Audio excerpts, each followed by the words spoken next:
Isang 46-year-old na lola mula sa Colorado ang naaresto matapos siyang manggupit di umano ng buhok habang naka-topless. Pero hindi ang pagiging topless ang issue sa kanya ng pulis. Ang kanyang krimen ay ang pag-practice ng cosmetology ng walang lisensya at felony criminal impersonation. Si Suzette Hall ay matagal nang nasa radar ng mga awtoridad.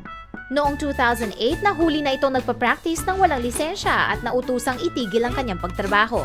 Ang may asawang lola ay nagkaroon ng isang business kasama ang isang partner. Pero nasira ang partnership nang ang asawa ni lola ay nakipagrelasyon sa business partner nitong si Anne. Si Anne at ang asawa ni Hall ang nakakita sa mga Craigslist ads ni Hall para sa mga topless haircuts. Ayon sa mga saksi, si Hall ay naniningil ng $45 para sa bawat gupit. Ayon sa dating asawa ni Hall, tumatanggap din daw si Hall ng pera kapalit ng pag-sex sa loob ng salon at nagpupunta din daw ito sa bahay ng kanyang mga customer.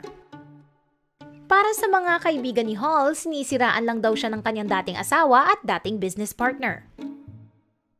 Si Hall ay may 9 beses nang naaresto para sa identity theft, felony theft, pagnanakaw ng sasakyan at pagmamay-ari ng armas.